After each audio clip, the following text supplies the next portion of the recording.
में आप सभी का हार्दिक स्वागत अभिनंदन। प्रथम जिज्ञासा के लिए श्रीमती ललिता जी लोहाड़िया कोटा, इनके पश्चात तैयार रहेंगे अल्पेश जी जैन शिवपुरी।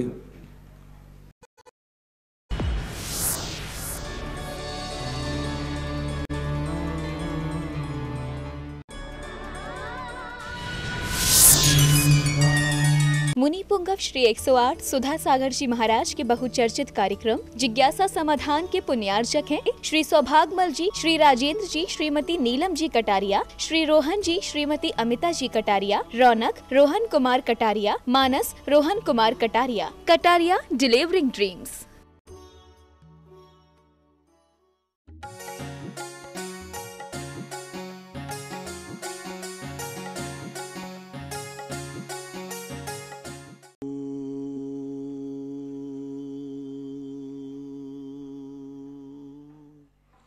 अरिहन्ताणं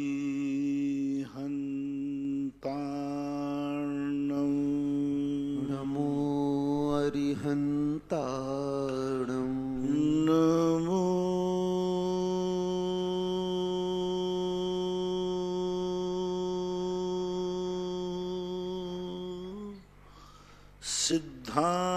सिद्धार्णं नमो सिद्धार्णं नमो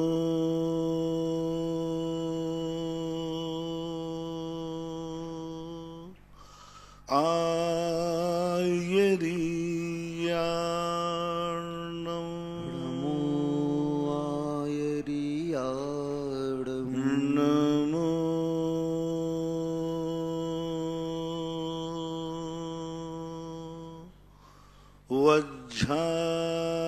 वज्झायाणं नमो वज्झायाणं नमो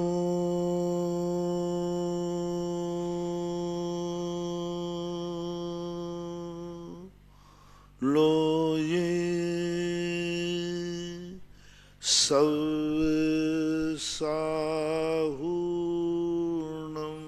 नमो लोये सब्साहुणं। पंच परमेष्टि भगवान की जय। आचार्य श्री गुरुवर कुंद कुंद महाराज की जय। आचार्य श्री गुरुवर विद्यासागर जी महाराज की जय। परम पूज्य मुनिवर श्री सुधा सागर जी महाराज की। घर से बाहर पढ़ते हुए बच्चों में धर्म के संस्कार कैसे दिए जाए महाराज? अब पहले बात तो कहाँ पढ़ाया जा रहा है वो देखना पड़ेगा महाराज जी। कोटा में पहले अपने बच्चों को अपने स्थान में अपनी सीमा में ही पढ़ाया जाता था, अपनी निगरानी में पढ़ाया जाता था। अब आज अंग्रेजों की पाश्चात्य संस्कृति की जो पढ़ाई है वो एक बहुत खतरनाक पढ़ाई है। पहली बात तो सबसे बड़ी खतरनाक पढ़ाई है को एजुकेशन। और को एजुकेशन एक ऐसी पढ़ाई है कि तुम 20 साल तक कितने भी संस्कार दे दो, वो 2 साल को एजुकेशन में पढ़ के मिटा देगा।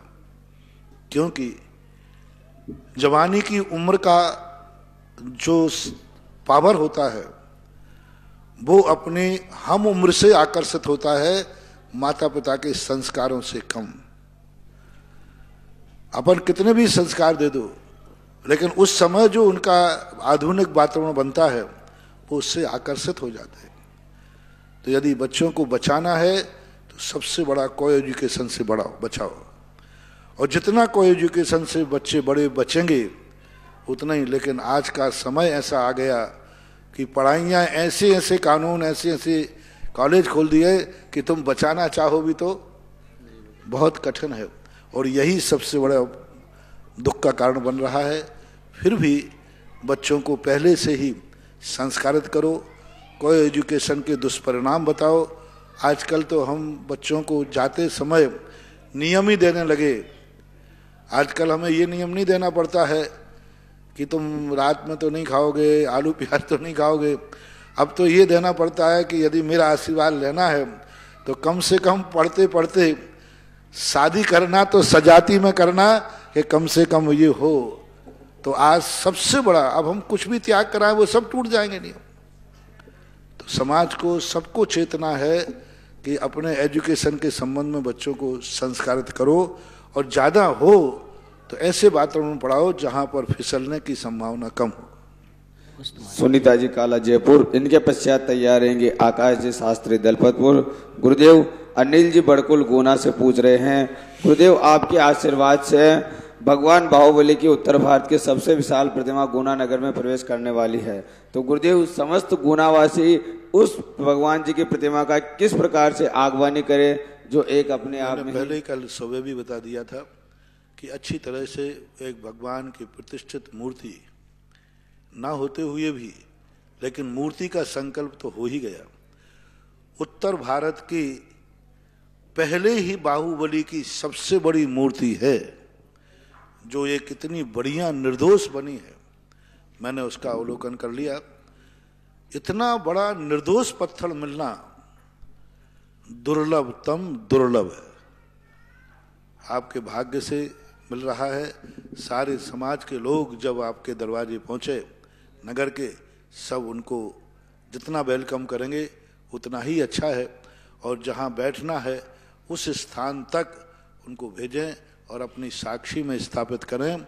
सबको एक ही बात सोचना है कि ऐसे भारत का, उत्तर भारत की एक पहली इतनी अलौकिक मूर्ति हमारे नगर की सीमा में आ रही है, तो अपना उत्साह प्रदर्शित करना चाहिए। और जब उसका दर्शन करो तो नियम से हमने तिलक दान की विधि बता दी यहाँ करके। मूर्ति जब वहाँ पहुँचे तो तिलक दान के रूप में आप अपने घर से एक श्रीफल ले जाएं, या वहाँ जो श्रीफल मिलता है घर से ना ले जा करके वहाँ उनको व्यवस्था बता दी, वहाँ ले करके एक एक श्रीफल ले करके उस मूर्ति के समझ फोड़ें और फूटा हुआ श्रीफल अपने घर ले जाएं खाने आदि के काम में, और मूर्ति का तिलक दान करें। लेकिन पहला दर्शन कोई भी गुनावासी खाली हाथ ना करे, कुछ ना कुछ दान दे करके ही दर्शन करें। इसलिए नहीं, मैंने प्रातः काल भी कहा था कि आप बेटी का विवाह करते हैं तो उसकी गांठ में 1.25 रुपया 5 रुपया जो भी बांधते हैं, क्यों बांध देते? क्या उससे उनकी जिंदगी चलेगी? एक सगुन है। सगुन है कि बेटी उस घर में प्रवेश की है तो लक्ष्मी को साथ लेके आई है, इसलिए कन्या को लक्ष्मी कहते हैं। वर जब तुम्हारे ससुराल आता है तो अपने गमछे में नोट बांध के नहीं आता, आता है? अशोक जी तुम गए थे? नहीं गए? बांधते ही नहीं है, क्योंकि वहां रहना ही नहीं है। लेकिन कन्या आएगी तो कुछ ना कुछ एक लक्ष्मी के प्रतीक के रूप में कलदार साथ में लेके आएगी, इसलिए उसको लक्ष्मी बोलते हैं। तो ऐसे ही भगवान का दर्शन जब करो तो सारे गुनावासी कोई ना कोई दान की घोषणा करके, खाली हाथ मत करना। इसलिए नहीं कि भगवान को दान चाहिए, यदि तुम खाली हाथ दर्शन नहीं करोगे तो वो मूर्ति सदा गुना को लक्ष्मी से सदा तुम्हारी तिजोरियां भरी रहेंगी। क्योंकि आपने सगुन भगवान का दर्शन धन से किया है तो वह समृद्धि का कारण बनेगी, और खाली हाथ रखोगे तो खाली रहोगे। पहला दर्शन यदि दान धन लक्ष्मी बोकर करोगे तो लक्ष्मी की फसल पकेगी, और खाली हाथ रखोगे तो तुम्हारी जिंदगी में भी वो खाली रहेगी। इसलिए दस्तूर जब पहली बार मुखावलोकन करो तो खाली हाथ नहीं करना, यही संकेत काफी है। महानुभाव परम पूज्य गुरुदेव के आशीर्वाद से सुदर्शन नदी अच्छे तीर्थ क्षेत्र पर जो भव्य त्रिकाल 24 में सोने का कार्य हो रहा है, जिसमें श्रीमती नीतू जी, रतनलाल जी, संजय जी सोगानी सह परिवार डीमापुर वालों ने, साथ ही नीलम जी चौधरी, धर्मपत्नी रमेश जी चौधरी अशोकनगर वालों ने, मंजू जी, प्रमोद जी, जयेश जी जैन सह परिवार इंदौर वालों ने 5-5 ग्राम स्वर्ण की अपनी स्वीकृति दी है। सरिता जी जैन सह परिवार विदिशा वालों ने 1 स्वर्ण लॉकेट, कैलाश चंद जी, धर्मपत्नी मुन्नी देवी जी जैन आरोन जिला गुना वालों ने 1 स्वर्ण अंगूठी और 8 सोने के मोती, साथ ही श्रीमती शिमला देवी वाइफ ऑफ कमलेश जी जैन टोंक वालों ने 1 अंगूठी सोने की अपनी तरफ से दान देने की भावना व्यक्त की है जिज्ञासा के लिए। और भी महानुभाव जिनके के भाव बने, आप अपने सामर्थ्य के अनुसार स्वर्ण दान कर सकते हैं। भगवान की 24 के ऊपर वेदी के ऊपर भव्य सोने का कार्य किया जा रहा है। 10 ग्राम स्वर्ण की राशि 35,000 रुपए है, जो आप अपनी सुविधा अनुसार दे सकते हैं। जिनके भी भाव बने अपने भाव को हम तक प्रेषित करें जिज्ञासा के लिए। सुनीता जी। नमोस्तु महाराज, नमोस्तु नमोस्तु। महाराज जी, अक्सर पढ़ने में भी आया है और लोग भी कहते हैं कि जिस घर में मुनि महाराज का आर नहीं होता है वह घर शमशान की तरह है। तो महाराज जी मन में तो भाव बहुत रहते हैं कि हम चौका लगाए, लेकिन किसी कारणवश हम लगा नहीं पाए, तो भावों का भी कुछ मतलब घर में प्रभाव होता है। अब देखो, मैंने कहा ना, मजबूरी का नाम महात्मा गांधी, लेकिन मार्ग नहीं है। मार्ग यही है कि हमारे शास्त्रों में लिखा कि मकान बनाते समय भाव करना चाहिए कि मकान में अनेक कारणों से बना रहा हूं। एक कारण ये भी है कि किसी दिन मेरे गुरुराज पधारेंगे तो हम उनको पड़गहान करके कहाँ खड़ा करेंगे? किराए के मकान में? कहाँ खड़ा करेंगे? फुटपाथ में। इसलिए है भगवान, मेरे गुरु रूपी अतिथि आए, उसके पहले ही हमारा मकान हो, जब उनको हम लाएं तो वो हमारे मकान में खड़े होकर आहार लेवे। एक भावना ये भी भाई जाती है। तो ये भाव शास्त्रों में कहा है कि इस प्रकार घर मात प्रसूत का ग्रह और स्मशान के रूप में है। तो अब उसके लिए तो अब आपको सोचना चाहिए कि ऐसे स्थानों पर मकान बनाओ जहां पर गुरु आदि सहजता से पहुंच सके। गुरु आदि का सहजता से पहुंचना होवे, इसलिए तो मंदिर के आसपास मकान बनाए जाते हैं जिससे कभी ना कभी हो। अब आज की स्थितियों के लिए मैं कुछ नहीं कह सकता। अब बॉम्बे आदि शहर में 35 मंजिल पर जाकर के फ्लैट है। अब क्या करें? 10 मंजिल में हम जानते हैं कैसा हुआ था। हमारे छुल्लक जी को तो चक्कर ही आ गया था सीढ़ी चढ़ते चढ़ते। अब मैं थोड़ा मजबूत था, 2.5 किलोमीटर अंजलि लेके गया और फिर पठार 10वीं मंजिल पर उसके फ्लैट पर उसने हार चढ़ाया। पहले तो 2.5 किलोमीटर, न 2.5 किलोमीटर चला। अब 2.5 किलोमीटर चल के मैंने सोचा भाई घर आ गया होगा, लेकिन वो चलते गए 10वीं मंजिल पर जाकर के आहार किया। तो अब ये सब चीजें हैं, युग की परिस्थितियां हैं, मैं इसमें कुछ बोल नहीं सकता। फिर भी भावना रखना चाहिए, मजबूरी है तो परिणाम तो करना ही चाहिए कि मैंने कोई अशुभ कर्म किया है जो मुनिराजों को अपने घर में नहीं ला सक रहे हूं। कभी ऐसा है भगवान, ऐसा पुण्य आए कि ऐसी अनुकूलता बने, या तो हम मंदिर के पास पहुंच जाए या मंदिर हमारे पास बच जाए। भावना भाना चाहिए। नमोस्तु महाराज। आकाश जी शास्त्री, इनके पश्चात तैयार रहेंगे नीलमणि जी जैन पथरिया। पूज्य गुरुदेव के चरणों में त्रिवार नमोस्तु नमोस्तु नमोस्तु। पूज्य गुरुदेव, क्या प्रतिष्ठाचार्य आदि प्रतिमाओं में सूर्य मंत्र दे सकते हैं? आगम सम्मत नहीं है। प्रतिष्ठाचार्य का उल्लेख ही नहीं कहीं आगम में, है ही नहीं, कोई नहीं दे सकता। मुनि महाराज ही जो जिस भेष के अधिकारी हैं उसी भेषधारी दूसरे भेषधारी को दीक्षा दे सकता है, संस्कार दे सकता है। कोई लोग कहें कि साक्षात जीवित मुनिराज के लिए, जीवित तीर्थंकरों के लिए तो मुनिराज होते नहीं हैं, तो वहां पंडित भी नहीं होते।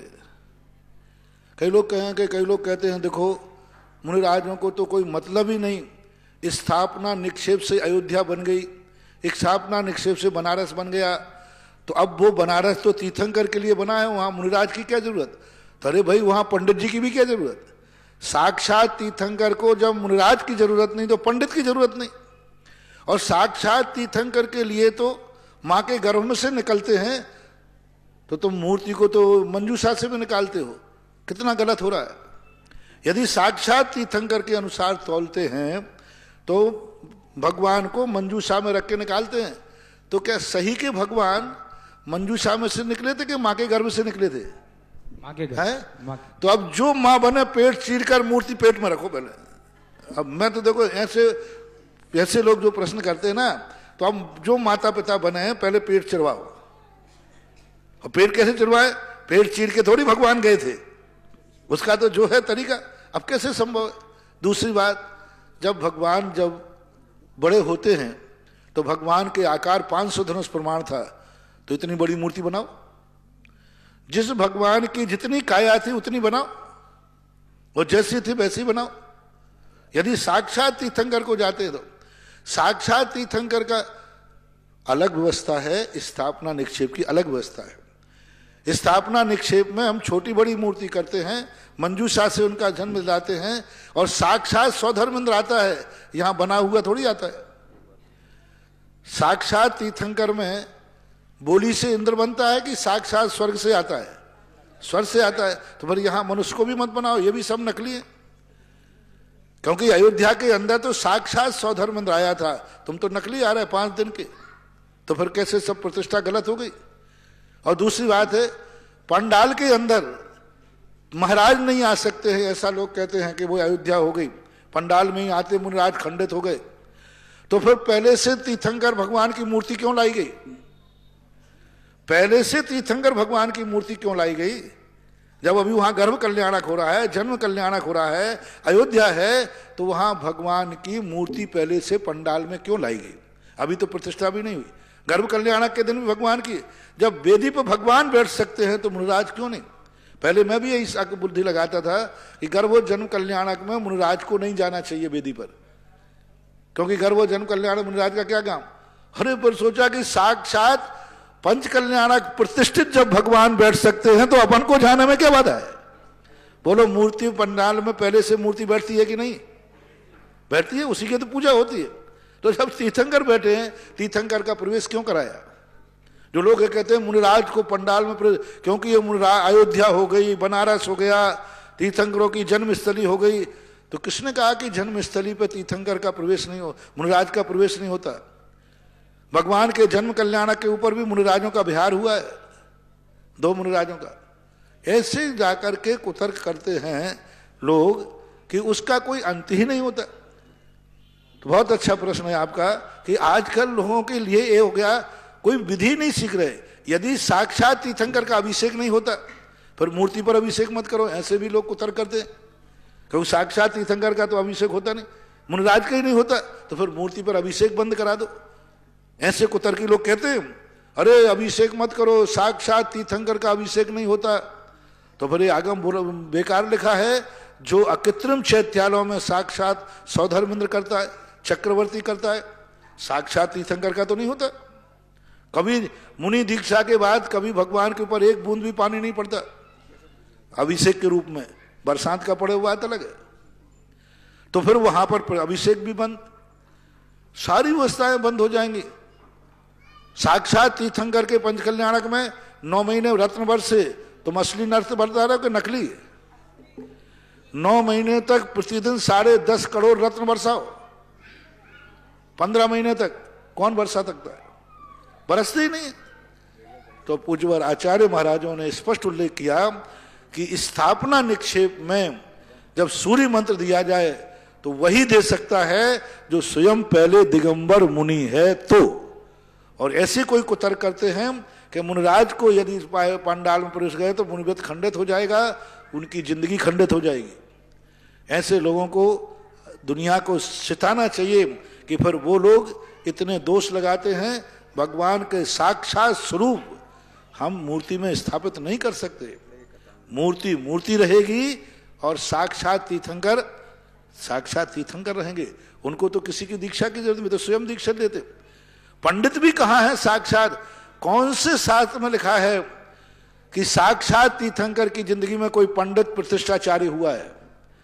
कौन पंडित के? आदिनाथ भगवान ने कौन से पंडित से पढ़ाई की?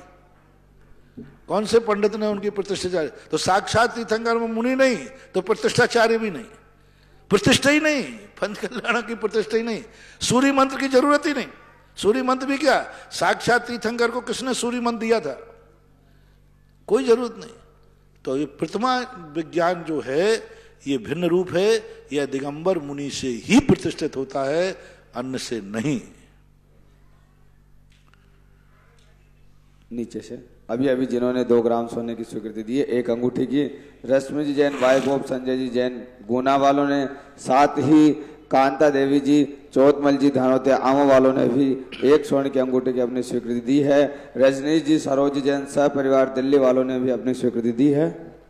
पूज्य गुरुदेव, यदि प्रतिष्ठाचार के माध्यम से सूर्य मंत्र दिया गया हो तो प्रतिमा जी पूजनीय है, उसकी पुनः प्रतिष्ठा कराना चाहिए मुनिराज के द्वारा।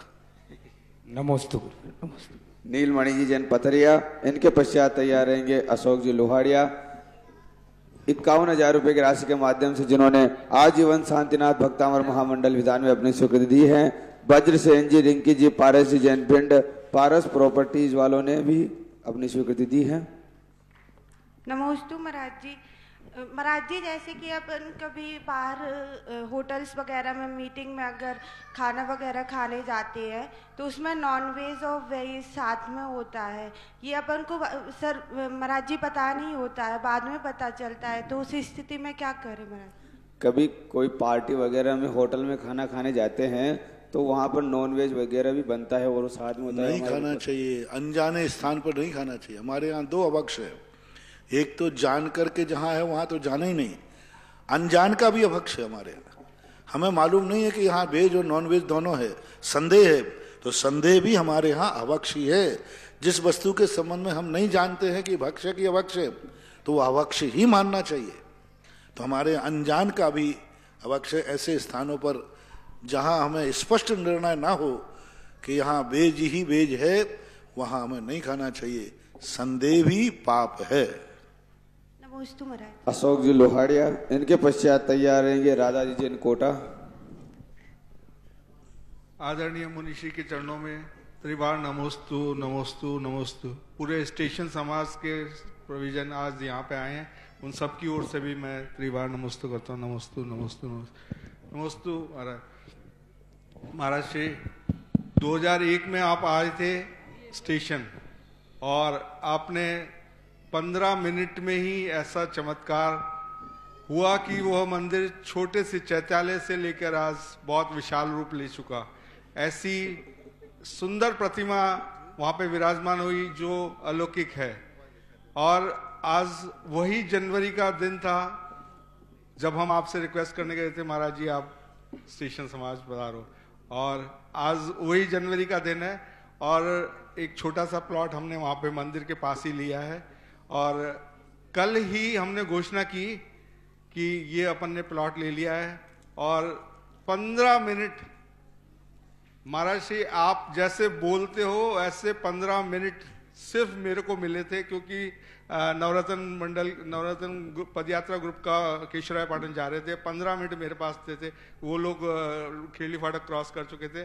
15 मिनट में मैंने बोला कि इसको बनाना है अपन को, थोड़े दिन बाद अपन इसका शिलान्यास करेंगे, पूजन भूमि पूजन करेंगे। आप हम विश्वास नहीं कर पाए 15 मिनट में एक भी घर ऐसा नहीं बचा कि जिसने ये नहीं बोला कि मेरी तरफ से कमरा नहीं बचा। आज सब लोग आए, मैं सबसे निवेदन करूंगा एक बार खड़े होकर महाराज श्री से आशीर्वाद ले लें कि सब लोग मेरे साथ आए और इन सब ने महाराज श्री नमोस्तु महाराज जी, नमोस्तु महाराज जी। जिज्ञासा महाराज जी मेरी यह है कि एक थोड़ी सी तकलीफ आ रही है। तकलीफ यह है कि जहाँ ऊपर वाली हमारी वेदी है वहां पर एक टेबल हम लगा देते थे, तो उससे क्या होता था। व्यक्तिगत प्रश्न है, उसको व्यक्तिगत ही पूछ लेना। व्यक्तिगत नहीं है महाराज जी। हाँ बोलो। तो वहां पे वो चावल चढ़ा देते हैं भाई लोग। तो चावल चढ़ाने से क्या होता है, कबूतर आते हैं महाराज जी वहां पे। कबूतर आने से वो कबूतर दाने के चक्कर में वहां से वो करने के आते हैं और उसकी वजह से क्या होता है वो वहां पे वेदी के ऊपर बीट गिर जाती है पूरी पूरी। देखो कबूतर का इंतजाम कीजिए, चावल चढ़ाने तो बंद नहीं करा सकते। चावल तो चढ़ता है, हम कैसे मना करेंगे चावल। आप इस प्रकार की व्यवस्था करें कि चढ़ाने वाला हो, माली उसको तुरंत उठा ले, सफाई जाली की टेबल लगाइए महाराज जी, जाली की टेबल लगवाइए। हाँ तो उस जाली की टेबल में डालो। हाँ तो ये तो है। देखो यदि आपके यहाँ बॉक्स रखा है जाली का तो उसमें डालना चाहिए, वेदी पे नहीं चढ़ाना चाहिए। क्योंकि हमें ये भी ध्यान रखना है कि मूर्ति का हमारी पूजा पाठ से यदि मूर्ति का अभिनय होता है तो उसका दोष भी लगता है। इसलिए डिब्बे जो रखे जाते हैं उन डिब्बों में ही द्रव्य चढ़ाना चाहिए, ये निश्चित। राधा जी जैन कोटा, उनके पश्चात तैयार रहेंगे मुन्नी जी जैन कोटा। नमोस्तु महाराज जी, नमोस्तु महाराज जी, नमोस्तु महाराज जी। हमारे यहाँ शुरू से ही रोड तीज नहीं मनाते, तो इसके लिए हमें क्या करना चाहिए? क्या? रोड तीज। रोड तीज? हाँ तो रोड तीज का जिस ढंग से आप लोग मनाते हो ये खाने पीने की रोड तीज नहीं है। नहीं मनाते। हाँ, रोड बनाकर खाना, जम के खाना, उस दिन आधा किलो घी पी जाना, ये सब परंपरा नहीं। रोड तीज का बहुत अच्छा व्रत है। उस दिन उस व्रत की रोड तीज की पूरी कथा पढ़ो। और उसी कारण से कि उसने उपवास लेकर के वो महिला आई तो परिवार वालों ने कहा अरे ये तो खाने पीने के दिन है, खूब अच्छे माल पुए आदि खाओ। तो उसके परिणाम के कारण उसका मन डिग गया, तो भ्रष्ट हो गई। उसके बाद उसको क्या दुर्दशा हुई वो पढ़ो तो वही चीज आप लोगों ने पकड़ ली खाने पीने की, बल्कि उस दिन का व्रत उपवास और सूखी रोटी खाने का उल्लेख है। पर उसने ये व्रत नहीं पाल करके और सब लोगों के कहने पर उसने घी आदि के साथ रोटी खाई, तो उसको कितने दुख उठाना पड़े। तो पूरी कथा के अनुसार बिल्कुल उल्टा हो रहा है। खाने पीने की बात तो पकड़ ली और उपवास की बात छोड़ दे। महाराज जी नहीं, इस दिन कोई एक्सपायर हो गया था तो उपवास भी नहीं करते, व्रत भी नहीं करते, कोई एक्सपायर हो गया था। हाँ तो ठीक है, कोई बात नहीं। रोज तीज की जो विधि लिखी हो उसी विधि के अनुसार करना चाहिए। तो उपवास व्रत कर सकते हैं क्या? कर सकते हैं। मुन्नी जी जैन कोटा, इनके पश्चात तैयार रहेंगे प्रेमिला जी सामरिया, अभी अभी जिन्होंने अपनी स्वीकृति प्रेषित की है। डॉक्टर जय कुमार जी सामरिया, डॉक्टर कुमार उत्सव जी, प्रेमिला जी सामरिया, डॉक्टर अनुभा जी बनारस वालों ने 10 ग्राम स्वर्ण की अपनी स्वीकृति दी है। साथ ही उषा विजय कुमार जी पाटनी, न्याय डूंगरी महाराष्ट्र वालों ने 1 स्वर्ण अंगूठी की अपनी स्वीकृति दी है। जिज्ञासा के लिए मुन्नी देवी जी। नमोस्तु गुरुवर, नमोस्तु गुरुवर, नमोस्तु गुरुवर। गुरुवर, मेरा प्रश्न है कि बिना प्रतिमाओं को धारण किए संयम महाव्रत धारण कर सकते हैं क्या? क्यों नहीं, डायरेक्ट धारण कर सकते हैं सीधे। कई व्यक्ति अनादि मिथ्या दृष्टि कोई प्रतिमा आदि नहीं लेता है, फिर भी धारण कर सकता है, करते ही हैं। हमारे संघ में बहुतायत महाराज ऐसे ही हैं, डायरेक्ट कोई प्रतिमा आदि नहीं ली, सीधे जाकर के महाराज बन जाते हैं, कोई बात नहीं। महाराज जी, सब कुछ योग होते हुए भी फिर भी संयम के मार्ग पर नहीं चल पा रही हूँ, ये कौन सा पाप कर्म का उदय है? कोई ना कोई चारित मोहिनी कर्म का उदय है, पुरुषार्थ की कमी है, परिस्थितियां जो होती हैं।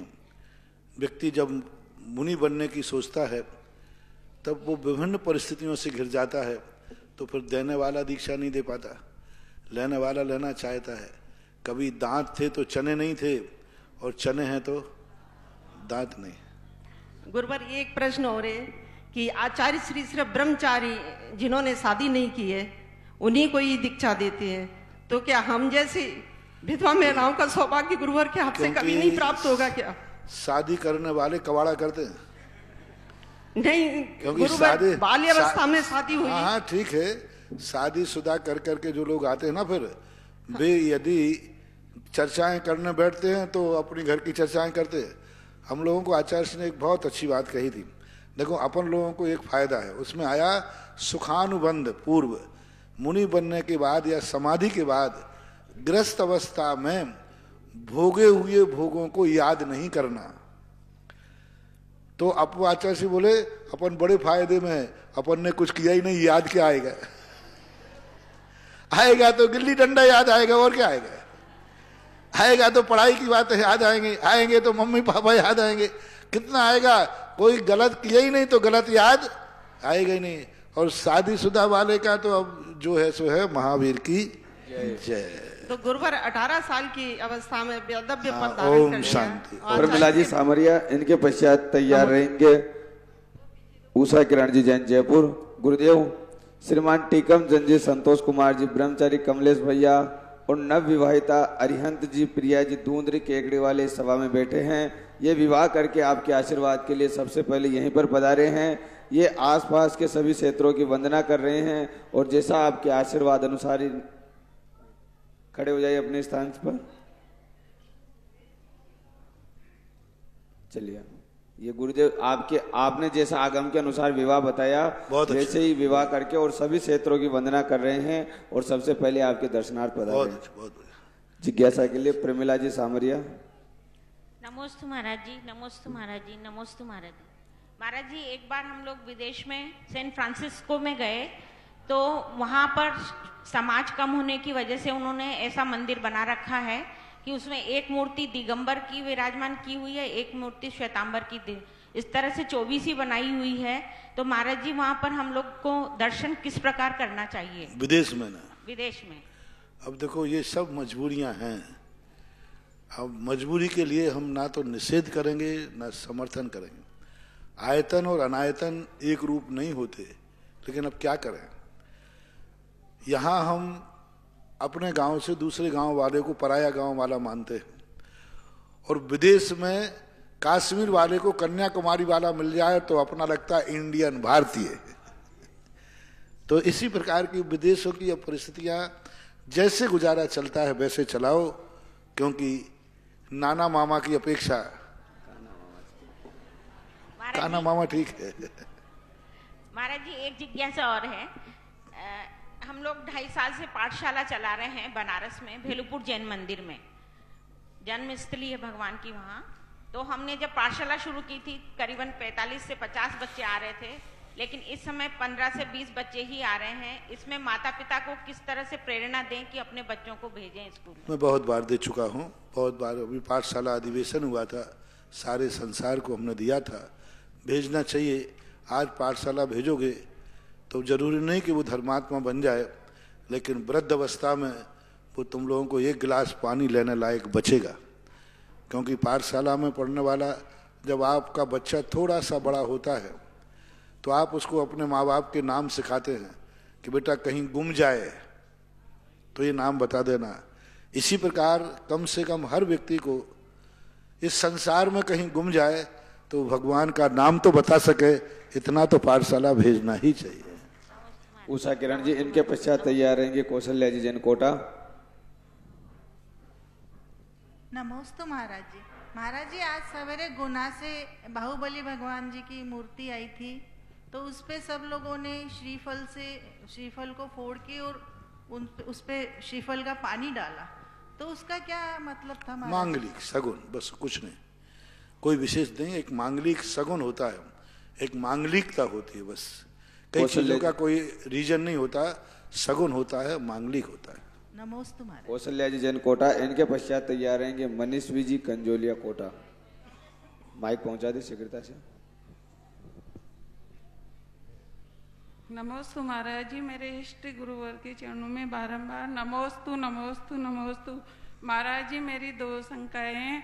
महाराज जी नवनिर्मित भगवान, महाराज जी पंचकल्याण में भगवान प्रतिष्ठ होकर आते हैं, उनको बेदी जी में कैसे विराजमान कराना चाहिए? भगवान कैसे प्रतिष्ठित होके आते? तो अभी बता दिया ना मैंने, उसके लिए बताया था ना कि बाहर से भगवान प्रतिष्ठित कराना पड़े तो कैसे करना चाहिए, मैं विस्तार से बता चुका हूँ प्रारंभ में। और महाराज जी किसी के मतलब कर्म बंद हो जाते हैं नरक गति का, या आयु बंद हो जाते हैं नरक गति का या तिरंजी गति का, तो कुछ ही पता चल जाता है कि महाराज जी उसको संयम लेने का भाव नहीं आता। मूल रूप से पूज्यवर नेमी चंद महाराज ने स्पष्ट रूप से उल्लेख किया है कि यदि किसी को दुर्गति का बंद हो जाता है तो उसको फिर कोई भी नियम और संकल्प करने का भाव नहीं आता। परिणाम ही नहीं बनते कि मैं ये गंदी चीज छोड़ दूं, उस स्वतंत्र हो जाता है। यही संकेत है, बाकी और कोई संकेत नहीं मिल सकता। झांझरी किशनगढ़, गुरुवर नमोस्तु। महाराज जी इनकी जिज्ञासा है कि जब हम प्रतिमा जी को अन्य जगह से प्रतिष्ठा करवा करके अपने नगर में लाते हैं तो उस समय हम लोगों को क्या क्या सावधानी रखनी चाहिए? अन्य नगर में लाने के लिए मजबूरी है, मजबूरी में ही उल्लेख है। प्रतिमा को स्थानांतरित प्रतिष्ठा कराने का कोई प्रावधान मिला नहीं। प्रतिष्ठित मूर्ति को स्थानांतरित करने के लिए शास्त्रीय कोई प्रमाण नहीं है। बस इतना सा उल्लेख मिला, पंडित आसादर जी ने 12वीं शताब्दी में जंगम और अजंगम, चल और अचल 2 प्रतिमाओं का उल्लेख किया। जो चल प्रतिमाएं होती हैं वो विमान जी आदि में ली जाती हैं, यात्रा आदि में पहले लोग ले जाते थे, और एक अचल प्रतिमा जो मंदिर में रहती है। अब वर्तमान परिस्थिति में यदि आपको ले जाना है तो सबसे पहले तो मूर्ति को यदि बैठी हुई ले जा सकें तो ज़्यादा श्रेष्ठ है प्रतिष्ठा के बाद, और यदि ये न बन सके तो लिटाने के बाद कम से कम पूरी गाड़ी की शुद्धि होना चाहिए। जो भी लोग गाड़ी में बैठे वे सब धोती दुपट्टा में हो, मैं ड्राइवर के जूते चप्पल न पहने, और गाड़ी में बैठे बैठे कोई भी खान पान, ड्राइवर धूम्रपान आदि कुछ भी न करें, और दिन में ही चलना चाहिए। जहाँ रात हो जाए वहीं पर गाड़ी रोक करके दूसरे दिन रात व्यतीत करने के बाद दूसरे दिन वहाँ से ले जाना चाहिए। दूसरे दिन तक कम से कम वहाँ पहुँच जाना चाहिए, और नहीं पहुँचते हैं तो आपको वहाँ रास्ते में रुक कर के उनका अभिषेक पूजन भी करना चाहिए। यदि शाम तक पहुँच जाते हैं तो कोई बात नहीं। और जब आपके नगर में पहुँचे तो बहुत प्रभावना के साथ उनका प्रवेश होना चाहिए।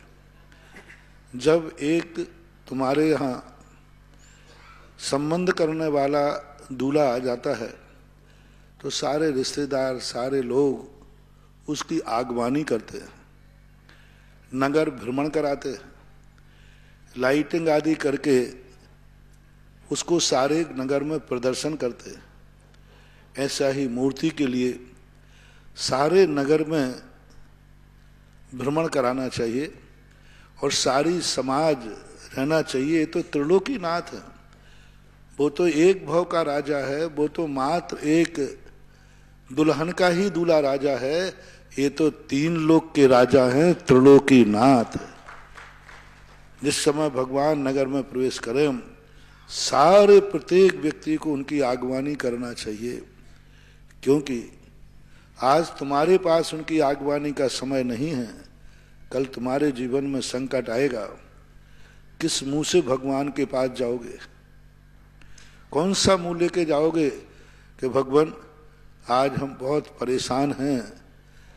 भगवान तो कुछ नहीं बोलेगा, ये प्रकृति कहेगा अरे मूर्ख, तेरे पास तो भगवान जब प्रवेश कर रहे थे तो उनकी आगवानी करने का समय नहीं था, और अब तू भगवान से कह रहा है कि मेरे जीवन का संकट है। महानुभाव, मैं सदा कहा करता हूं, कम से कम किसी से यदि अपने उपकार की अपेक्षा हो तो कम से कम उससे ऐसा व्यवहार करो कि कल के दिन परिस्थिति में हो जाए तो ऐसा न हो कि हम मुंह दिखाने लायक भी। कहते ना, अब भैया अपन ने उसके साथ इतना दुर्व्यवहार किया है, अब मैं किस मुंह से जाऊं, ऐसा आप लोग कहते हो। भगवान से भी ऐसे ही करना चाहिए। भगवान की हमने आगवानी की, भगवान का मंदिर बनाया, भगवान में वेदी बनाई, छत्र चढ़ा, कुछ तो करो जिससे तुम कह सको कि भगवान आज ही नहीं आया हूं तेरे दरवाजे, जब मेरे सुख के दिन थे तब भी मैं तेरे दरवाजे आया था, देखा मैंने तो ये मंदिर बनाया था, छत्र चढ़ाया था। और मैं दुख के दिनों में ही नहीं आया भगवान, प्रतिदिन मैं अभिषेक पूजन करता हूं।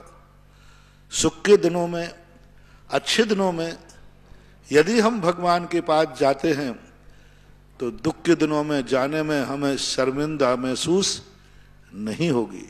सुख के दिनों में तो हम गार्डनों में घूमें और दुख के दिनों में भगवान के पास जाएं तो शर्म की बात है। तो ऐसे करना चाहिए कि हमें भगवान से एक व्यवहार बना करके चलना चाहिए जिससे हम मस्तक उठा के जा सकें, भगवान कहाँ जाऊं मैं? अच्छे दिनों में जब तेरे दरवाजे आया तो बुरे दिन में भी तेरे दरवाजे आऊंगा। अच्छे दिन जब मैंने हंसी के दिन भी तेरे चरणों की सेवा में गुजारे तो अब मैं कहाँ जाऊं? जब ऐसा कोई गर्व से तुम कह सकोगे तो प्रकृति भी तुम पर दयालु होगी और कल तुम्हारे ऊपर भी उपकार होगा। तो इस प्रकार के आगवानी भगवानों की करना चाहिए, क्योंकि प्रतिष्ठित भगवान त्रिलोकीनाथ। हाँ, पर उसके बाद जाकर के रास्ते में जो विनय अभिनय आदि हुआ है उसके लिए शांति विधान करना चाहिए।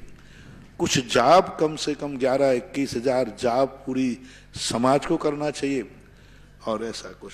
और फिर जो तात्कालिक प्रतिष्ठाचार्य वगैरह होते हैं वो जो विधि बताएं तदनुसार करना चाहिए। रोहित जैन सागर, गुरुवर नमोस्तु। महाराज जी, इनकी जिज्ञासा है कि कर्म का उदय और बंध निरंतर चलता है, तो ये प्रक्रिया अगर निरंतर चलती है तो फिर मोक्ष की प्राप्ति कैसे होगी? नहीं चलती निरंतर। बीज से पेड़ बनता है, लेकिन बीच में आटा बना दिया जाए तो। गेहूं से पेड़ बनते हैं, पेड़ से गेहूं बनता है, लेकिन बीच में आटा बना दें तो खत्म हो जाएगा। ऐसे ही कर्म है। अपने कर्म को यदि हम बार बार, जैसे कर्म का उदय आया हमने राग द्वेष कर लिए, नया कर्म बंद हो गया। लेकिन कर्म का उदय आया, हमने राग द्वेष नहीं किए, समता भाव धर्म किया, कर्म जल गया, नष्ट हो गया। आटा बनते ही गेहूं का बीजत्व खत्म हो गया, अब वो नहीं हो गया। तो ऐसी बात नहीं, निरंतर नहीं चलता। यदि निरंतर उदय कर्म का बंध और उदय निरंतर चलता रहे तो कभी मोक्ष होगा ही नहीं। इसी को तोड़ने के लिए तो ये व्रत होते हैं, साधना होती है, तपस्याएं होती हैं, आपके षड आवश्यक भगवान का अभिषेक पूजन होता है। अभिषेक पूजन भी क्या है? आपके जो पूर्व में कर्म हैं, अशुभ कर्म, वे कर्म नए कर्म के बंद करने के लिए योग्य न रहें, इसी के लिए तो ये सारे धर्मानुष्ठान होते हैं। आयुष जैन गोटेगांव, गुरुवर नमोस्तु। महाराज जी, इनकी जिज्ञासा है कि सूतक पातक में मंदिरों में जाने का निषेध हो जाता है, तो जिसके देव दर्शन का नियम है वह 13 दिन तक मंदिर कैसे नहीं जाएगा? ये आगम की आज्ञा है। आगम की आज्ञा पर नियम नहीं टूटता। आपने देव दर्शन का नियम लिया, आगम आज्ञा से ही तो लिया है, और आगम ही आज्ञा दे रहा है कि आपको देव दर्शन नहीं करना। तो आगम आज्ञा हो जाने पर आपको देव दर्शन या अभिषेक पूजन के नियम का दोष नहीं लगता, क्योंकि वो आगम की आज्ञा है कि सूतक में आप अभिषेक नहीं करोगे। तो आगम की आज्ञा ही से आप अभिषेक कर रहे थे। किसने कहा आपको कि भगवान का अभिषेक होना चाहिए? बोलो, आगम ने, शास्त्रों ने कहा। और वही शास्त्र आदेश दे रहा है कि तुम्हें इन दिनों में अभिषेक नहीं करना, तो अपन को कोई दोष नहीं आता। महाराज जी, कितने दिन तक सूतक पातक में मंदिर जी के अंदर? 10 दिन जन्म का, 12 दिन 13वें दिन कर सकते हैं मरण का, और बाकी माता के लिए 45 दिन का, और अशुद्धि आदि का यथा योग्य जो होता है। अक्षय जैन सागर, गुरुवर नमोस्तु। महाराज जी, इनकी जिज्ञासा है, द्वितीयोपसम्यक्त के साथ मन पर ज्ञान का क्या संबंध होता है? द्वितीयोपसम सम्यक्त के साथ में मन पर ज्ञान होता है कि नहीं होता? नहीं होता है। मन पर ज्ञान के साथ उपसम श्रेणी का निषेध है, इसलिए जो मन पर ज्ञानी होते हैं वे द्वितीयोपसम श्रेणी नहीं चढ़ते। अनुराग जैन ललितपुर, गुरुवर नमोस्तु। महाराज जी, इनकी जिज्ञासा है, जो सम्मूर्छन होते हैं वे क्या गर्भज ही होते हैं या सामान्य से होते हैं? सम्मूर्छन सम्मूर्छन तो सम्मूर्छन ही होते हैं। सम्मूर्छक ना गर्भज है ना औपाधिक है, सम्मूर्छन तो सम्मूर्छन ही होता है। और सम्मूर्छन जीव हमेशा नपुंसक ही होता है, इसलिए उसकी कोई बड़ी बात नहीं, सम्मूर्छन ही है। असंगी पंचेंद्री सम्मूर्छन जो होते हैं, संगी पंचेंद्री सम्मूर्छन सम्मूर्छन ही होगा। फर्क इतना सा प्रश्न करने में प्रश्नकर्ता शायद चूक रहे हैं कि असंगी के लिए गर्भज होते हैं कि सम्मूर्छन होते हैं? असंगी के लिए। असंगी के लिए। असंगी पंचेंद्री जो हैं गर्भज भी होते हैं और सम्मूर्छन भी होते हैं। कुछ तोते गधे आदि को लोग असंगी की संज्ञा देते हैं, तो असंगीपना होना अलग चीज है और सम्मूर्छन होना अलग चीज है। असंगी दोनों प्रकार के हो सकते हैं, ऐसा। विद्या जैन, बड़ा गांव दसान, गुरुवर नमोस्तु। महाराज जी, वैक्रियक शरीर और विक्रिया से बनाया गया शरीर, इन दोनों में क्या अंतर है? बहुत अंतर है। वैक्रियक शरीर और विक्रिया के द्वारा बनाया हुआ शरीर जो तपस्या आदि से प्राप्त हुआ, उसमें मूल शरीर को ही बनाना पड़ेगा। और वैक्रियक नाम कर्म के उदय में मूल शरीर यथावत रहता है, उत्तर विक्रिया होती है। जैसे कोई मुनिराज वैक्रियक रिद्धि प्राप्त कर ले, जैसे पूज्यवर विष्णु कुमार महाराज को हुई थी। उन्होंने आपको, यदि उनको पृथक विक्रिया होती तो वे मुनि बने रहते, लेकिन विक्रिया छोड़ देते, लेकिन उन्हें मूल शरीर सहित विक्रिया बनाना पड़ी। तो मनुष्यों को जो लब्धि प्रत्यय विक्रिया है वो मूल शरीर से ही होती है, और देवों का मूल शरीर से पृथक विक्रिया होती है। ये दोनों में अंतर है। उसमें वैक्रियक नाम कर्म का उदय होता है, या औदारिक नाम कर्म में औदारिक शरीर की विशेष उपलब्धि है, ये मुख्यतः अंतर रहता है। राजकिरण जैन, अमरपाटन सतना, गुरुवर नमोस्तु। महाराज जी, इनकी जिज्ञासा है कि क्षायिक समृष्टि का जब जन्म होता है तो क्या वह उत्तम भोग भूमि में जन्म लेगा या अन्य भोग भूमि में जा सकता है? उत्तम भोग भूमि, नियम से क्षायिक सम्यक दर्शन प्राप्त करने के बाद वह उत्तम भोग भूमि में ही जन्म लेते हैं, क्योंकि उनका मजबूरी है, बद्दायश को उसने कर लिया, इसलिए उत्तम भोग भूमि। स्वाध्याय मंडल टीकमगढ़, गुरुवर नमोस्तु।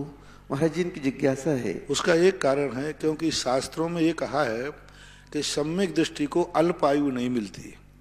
तो अल्पायु का अर्थ ये होता है जिस पर्याय की जो अल्पायु है, जैसे देवों की अल्पायु है भवनात्रक 10,000 और भोग भूमि की अल्पायु है 1 पल। तो जब 1 पल वायु भोग भूमि में जघन है तो सम्यक दृष्टि को अल्पायु में पैदा नहीं होता है। इस पारिशेष न्याय से लगाया जाता है कि वो उत्कृष्ट भोग भूमि में ही जाता है। स्वाध्याय मंडल टीकमगढ़, गुरुवर नमोस्तु।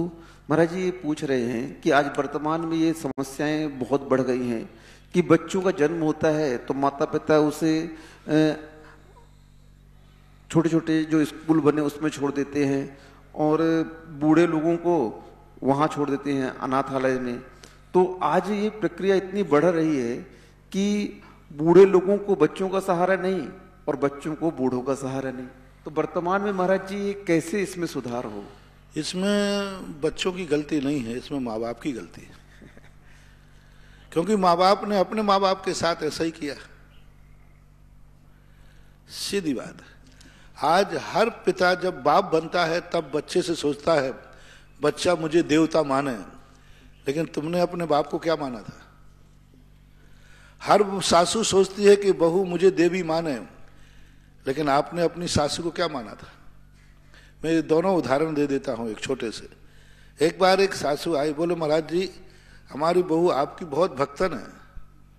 तो मैंने कहा अच्छा, बहुत अच्छी बात है, आपकी बात बहुत मानती, खूब प्रवचन सुनती, जिज्ञासा, लेकिन वो मेरे से बहुत उल्टा बोलती है, बहुत झगड़ा करती है, कुछ भी काम का करो झगड़ा करती है। मैंने कोई बात नहीं, लेकिन मैंने कहा माँ जी एक बात बताओ, आपकी सासू थी कि नहीं कि सासू मरने के बाद आप आई थे? बोले थी। तो हमने उसके साथ कैसा? बोले जी उसका नाम ही मतलब ना, मैंने कभी फूटी आंख से नहीं देखा उसको। वो एक सुनाती थी 17 सुनाती थी, मैं कभी मेरी उससे नहीं बनी। तो मैंने कहा आई एम सॉरी प्लीज। हर व्यक्ति क्या मामला है। एक बेटे को पिताजी अलग होने लगे, बेटा अलग होने लगा। बेटे ने कहा कि पिता मम्मी पापा मैं अलग होना चाहता हूं। वो बहुत चाहते थे बेटे को। उन्होंने कहा नहीं बेटा तुम अलग नहीं हो सकते, तुम्हारे बिना मैं नहीं रह पाऊंगी। वो बच्चा, माँ बाप ने कहा चलो महाराज जी के पास चलते हैं, मेरे पास लाए। मैंने क्यों बेटा, जब तेरे मम्मी पापा इतना चाह रहे हैं, इतना रो रहे हैं, तो तू क्यों अलग होना चाह, क्या दुख है तुझे? बोले महाराज जी आप मेरे से पूछने के पहले थोड़ा मेरे से भी तो पूछो। कोई भी केस का फैसला देने के पहले दोनों पार्टी से पूछो, जरूरी है। मैं इनसे पूछू, मैंने बोल भाई। तो बोले महाराज जी इस बात का जवाब दिलवा दो कि ये हमारे पापा अपने मम्मी पापा से अलग क्यों हुए थे? इनके भी तो मम्मी पापा थे, इनके भी तो भाई थे, उनके बीच में से अलग क्यों हुए?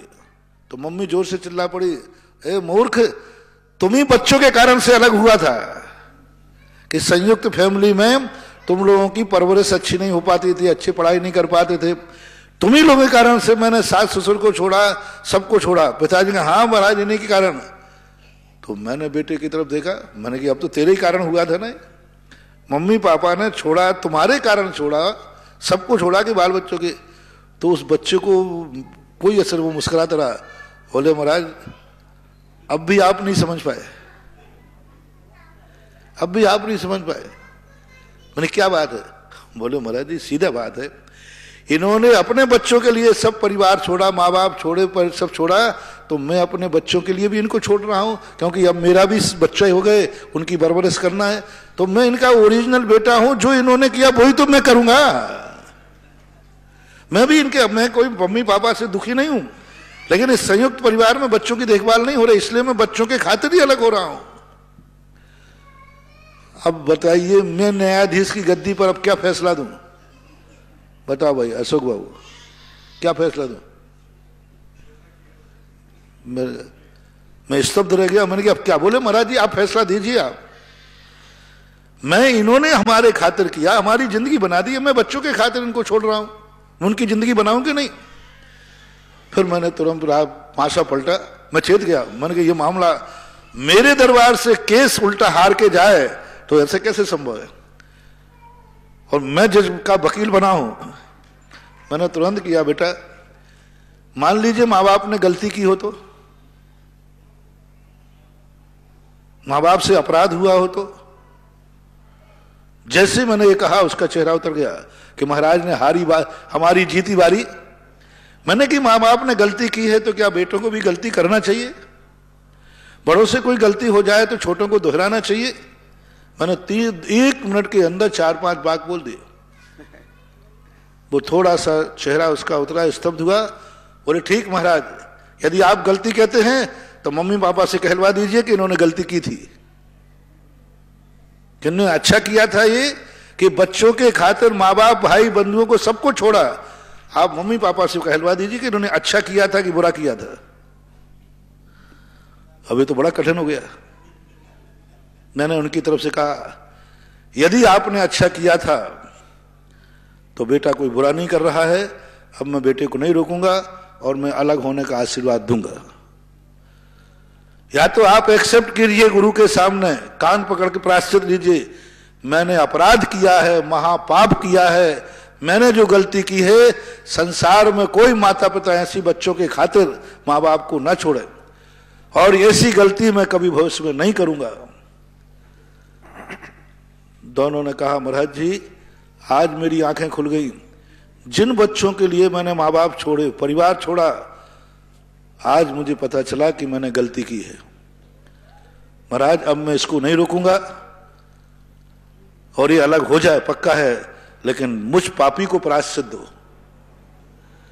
माता पिता दोनों खड़े हो गए, बोले महाराज इसको तो अलग होना मैं कर दूंगा, अब सब आपको, मेरे लिए कोई दुख नहीं है, किंचित मात भी नहीं, लेकिन अब मुझ पापी को प्रायश्चित दो कि मैंने बच्चों के खातिर माँ बाप को छोड़ कर के आया, सास ससुर को छोड़ा, मुझ पापी के लिए क्या प्रायश्चित है?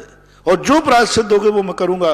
मैं पापी हूं, मैं दुष्टी हूं, मैं बहुत स्वार्थी हूं, मुझे नरकों में जगह मिलना चाहिए, कहीं स्वर्गों में मुझे जगह मिलना नहीं चाहिए।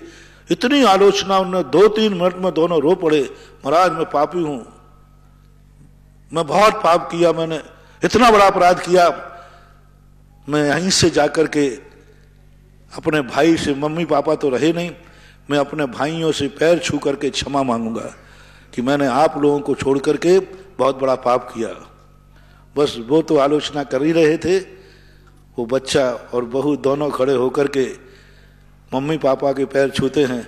बस मम्मी पापा आपने जो गलती की है वो मैं नहीं करूंगा, मैं साथ रहूंगा। कितना बड़ा फैसला। हम क्या अपेक्षा करते हो हम दूसरों से? मैं हमेशा कहता हूं जो कार्य तुम छोटों से पसंद नहीं करते हो वो कार्य तुम अपनी जिंदगी में कभी नहीं करना, जाओ तुम्हारी सारी समस्याओं का समाधान हो जाएगा। जो कार्य हम चाहते हैं, कई लोग पूछते मुझे क्या करना चाहिए, तो जो कार्य तुम छोटों को पसंद नहीं करते हो वो कार्य अपनी जिंदगी में मत आने देना, कहीं समस्या नहीं आएगी। ये है, इसलिए महासागर जी तुम माँ बाप को सुधारो, मैं बच्चों को सुधार दूंगा। उन माँ बाप से पूछो कि उन्होंने क्या जिंदगी व्यतीत की है, अपने माँ बाप के साथ क्या व्यवहार किया है। आज सब एकल फैमिली है, माँ बाप को छोड़ करके, तो बच्चे भी देख रहे हैं, वो भी आगे छोड़ करके चले जाएंगे। यूज एंड थ्रू, डिस्पोजल, सीधी बात, डिस्पोजल। यूज करो, फेंक दो, क्योंकि तुमने भी फेंक दिया, तो कम से कम अपने खातिर तो कम से कम डिस्पोजल के लिए। महाराज जी मंदिर का धर्म ज्यादा बड़ा है कि परिवार का धर्म ज्यादा बड़ा है? दोनों अपनी अपनी भूमिका में दोनों है। परिवार एक सांसारिक व्यवस्था है और वो हमारी मजबूरी है। सांसारिक व्यवहार मजबूरी में करना चाहिए और धार्मिक व्यवहार अपना स्वभाव मान के करना चाहिए। नहीं, इस प्रश्न के उसमें पूछ रहा हूं महाराज, जैसे माँ बाप को छोड़ देते हैं, नहीं, मैंने कहा ना वो मजबूरी है, क्योंकि हमने माँ बाप बनाया है और यदि हम अच्छे कार्य करते हैं तो हमारे लिए कोई बाधा नहीं। सुकौशल ने मुनि दीक्षा ली, उसकी माँ हार्ट अटैक से मर गई, कोई बाधा नहीं, उसको हत्या का दोष नहीं लगेगा। सुकौशल महाराज ने दीक्षा ली, मोक्ष प्राप्त हुआ, केवल ज्ञान प्राप्त किया, और उसके दीक्षा लेने से उसकी माँ को हार्ट अटैक हुआ, मर गई वो, आर्य ध्यान के मर करके शेर नहीं हुई। तो अच्छे कार्यों के लिए हमें धर्म को मुख्यता देना चाहिए, संसार को नहीं, लेकिन बुरे कार्यों में हमें परिवार को मुख्यता देना चाहिए, बुरे कार्यों के लिए नहीं। हम माँ को तो छोड़ रहे हैं, हाँ, माँ को छोड़ सकते हो यदि आप दीक्षा लेते हो तो। माँ को तो छोड़ रहे हो, जोरू के गुलाम बन रहे हो, ये गलत बात है। वही बात। हाँ, एक माँ, मम्मी को तो छोड़ रहे हो, जोरू एक स्त्री को छोड़ रहे हो और पूजनीय स्त्री को छोड़ रहे हो जो माँ है, और जोरू के गुलाम बन रहे हो, तो ये अपराध है। और यदि तुम जिनवाणी माँ को पकड़ रहे हो और जन्म देने वाली माँ को छोड़ रहे हो तो धन्यवाद है। अब देखना, अब वहां देखना, बहुत बहुत लाजिक है। माँ पूजनी है कि नहीं, बोले बहुत बताओ। अच्छा उत्तर महाराज जी। पूजनी है और पत्नी पूजनी नहीं है। तुम पूजनी को छोड़कर अपूजनी की गुलाम बन रहे हो, और जिनवाणी माँ और जन्म देने वाली माँ, इन दोनों में बड़ी कौन है? तो छोटी माँ को छोड़कर बड़ी माँ को अपना रहा, कोई अपराध नहीं। छोटी माँ को छोड़कर, यानी जन्म देने वाली माँ को छोड़कर जिनवाणी माँ को अपना रहा है, कोई अपराध नहीं। लेकिन पूजनी माँ को छोड़कर जोरू का गुलाम बन रहा है, तो अपराध था, है और रहेगा। अनु जैन आगर, गुरुवर नमोस्तु। महाराज जी, इनका प्रश्न है, ये प्रतिदिन सुबह व्यायाम आदि करते हैं और व्यायाम के बाद इन्हें भूख लगती तो नाश्ता कर लेते हैं। अब ये पूछ रहे हैं कि नाश्ता करने के उपरांत क्या मैं अभिषेक कर सकता हूं? मार्ग नहीं है महानुभाव, अपवाद मार्ग की कोई सीमा नहीं होती। कोई दिक्कत तो नहीं है? दिक्कत नहीं है, मार्ग नहीं है। मार्ग तो यही है कि अभिषेक के बाद भोजन होना चाहिए। इसका मैंने एक दिन प्रभाव बताया था कि खाने के बाद बचा हुआ भिखारी को दिया जाता है और खाने के पहले भिक्षु को दिया जाता है, अंतर इतने है। भिखारी को कौन सी रोटी देते हो? है बची हुई। और साधु को कौन सी रोटी देते हो? बस इतना अंतर है। खा के दोगे तो मामला गड़बड़ है, और बिना खाए दोगे तो भिक्षु का पुण्य लगेगा। क्योंकि हम पहले अपने आराध्य को दे रहे हैं, ये मंगलाचरण है, इसका सगुन है। ये ऐसे ही नहीं, शास्त्रों में लिखा है कि पहले मुनि को दे फिर निज करई आहार है। इसका बहुत बड़ा मनोविज्ञान लॉजिक है।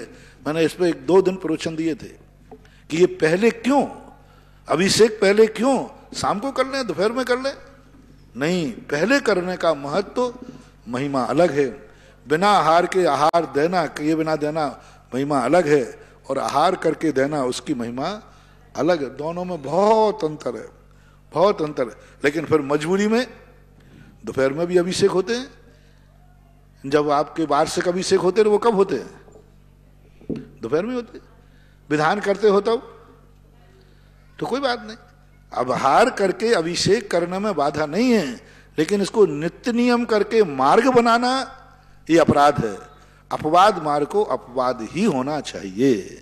मुनि पुंगव श्री 108 सुधा सागर जी महाराज के बहुचर्चित कार्यक्रम जिज्ञासा समाधान के पुण्यार्चक थे श्री सौभागमल जी, श्री राजेंद्र जी, श्रीमती नीलम जी कटारिया, श्री रोहन जी, श्रीमती अमिता जी कटारिया, रौनक रोहन कुमार कटारिया, मानस रोहन कुमार कटारिया। Kataria delivering dreams.